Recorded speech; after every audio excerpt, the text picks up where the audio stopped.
Satish Kumar Mali, lecturer of electrical department, CSMS college of polytechnic, Aurangabad. DC motor introduction. What is a DC motor? Explain the principle of DC motor. DC motor is that machine which converts electrical energy into mechanical energy. And the motor work on the principle that when a current carrying conductor placed in a magnetic field to move mechanical force. Fleming left hand rule working. जब magnetic field में north pole south pole, जब magnetic field में हम current पास करते हैं तो वहाँ पे मैकेनिकल फोर्स प्रोड्यूस होता है. तो यहाँ पे जस्ट बताया गया. Next, flux produce current carrying conductor. यहाँ पे flux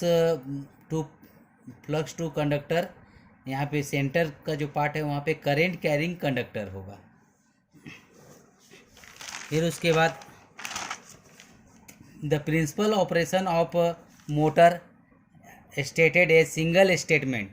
is a single statement. When a current carrying conductor placed in a magnetic field, it experiences a mechanical forces. जब मैग्नेटिक फील्ड में हम करेंट पास करते हैं तो वहाँ पे मैकेनिकल फोर्स प्रोड्यूस होता है. डीसी मोटर का working principle. Similar that DC generator working principle. Current carrying conductor placed in a magnetic field to move EMF. Draw and explain Fleming left hand rule. Fleming left hand rule. Three fingers connected mutually perpendicular in different direction. Thumbs indicate direction of force and index finger indicate direction of magnetic field and middle finger indicate direction of current. यानी कि Fleming left hand rule क्या बता रहा है? Three fingers connected mutually perpendicular in different direction. Three fingers thumbs, index finger, middle finger connected mutually perpendicular in different direction. Thumbs indicate direction of force, index finger indicate direction of magnetic flux या magnetic field and middle finger indicate direction of current. Next, draw and explain Fleming right hand rule. Draw and explain Fleming right hand rule. Fleming right hand rule. Three fingers, thumbs, index finger and middle finger connected in mutually perpendicular in different direction. Three fingers, thumbs, index finger, middle finger connected mutually perpendicular in different direction. Direction is different.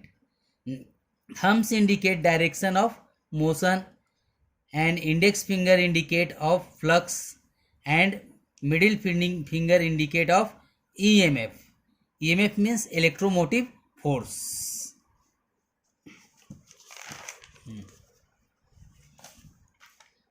What are the different type of DC motor and explain with diagram. Types of DC motor. First starting DC motor definition. Mechanical energy converted into electrical energy. Motors definition. There are three types of DC motor. DC shunt motor, DC series motor, DC compound motor. First explain DC shunt motor. DC shunt motor is diagram.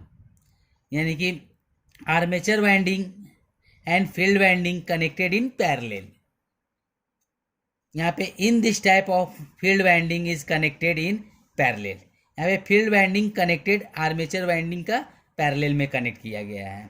In this type of field winding is connected in parallel with the armature winding and the combination is connected across the supply. फिर उसके बाद equation. Current IL is load current, IL is load current, IA is armature current, EV is back EMF, RA is armature resistance, RSS is shunt resistance. यानी कि current equation यहाँ पे use होगा. KVL, Kirchhoff voltage law. तो यहाँ पे IL equal to IA plus ISH। IL जो है यहाँ पे जंक्शन पॉइंट होने के कारण करंट 2 पार्ट में डिवाइड हो जाएगा।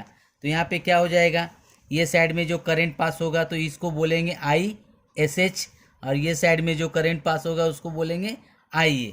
तो यहाँ से करंट पास हो रहा है IL equal to IA plus ISH। Equation number 1, I line current, IA armature current according to Ohm's law. Ohm's law क्या है, current is directly proportional to the voltage. Current directly proportional होता है voltage का होता है। तो यहाँ पे क्या है, शंट फील्ड वाइंडिंग का है, तो V इक्वल टू यहाँ पे ISH और यहाँ पे RSH लिखेंगे।